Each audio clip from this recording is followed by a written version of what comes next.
All right, sticking with the Alouettes, it's now time to check in with our football contributor, Herb Zurkowsky. In this installment of his notebook, Herb discusses the team's head coach, quarterback situation, and the team's rally last weekend against the Tiger Cats. So the Alouettes snapped a 6-game losing streak last week with a win over Ottawa. And with his dad looking on, Jonathan Crompton gets his first win in his second CFL start. A game like that, when you rebound, when you show your character, when you show some backbone, some spine, you never know what type of an effect it'll have for the rest of the season.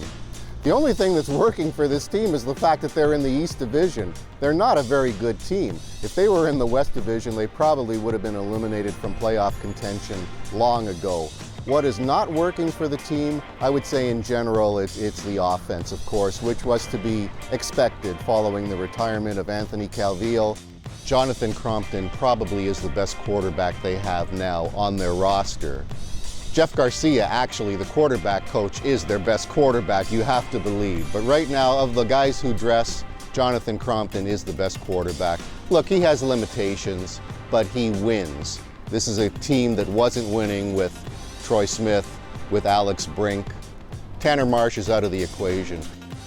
They have a very interesting dilemma with Troy Smith once he returns from the 6-game injured list, because this was supposed to be the face of the franchise. This is the guy whose picture is splashed prominently in the team's media guide. But Tom Higgins doesn't seem to be a huge fan of his. On the other hand, the general manager, Jim Popp, is a huge fan of his. That might be the saving grace. I don't want to write Troy Smith off just yet, but they're paying a lot of money to a guy who potentially isn't going to play this year and probably won't play as long as Tom Higgins is the head coach. Montreal, boy, he knows that his defense can't afford to give up big plays like that. Well, the thing that I like about Tom Higgins from a personal standpoint is he's very accommodating with the media. He gets our job. He's brutally honest to a fault.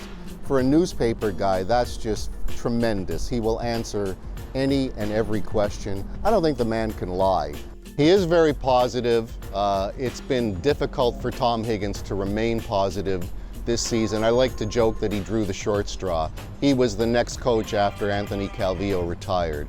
He was the coach who was hired without the approval, without the knowledge, for that matter, of general manager Jim Popp. This is something that is just unheard of in professional sports. He's a guy that hadn't coached for 6 years. Nobody was knocking on his door. But for that reason alone, and he has kept this team unified, united through very difficult circumstances, I think he deserves to be brought back unless the team totally implodes over the last half of the season.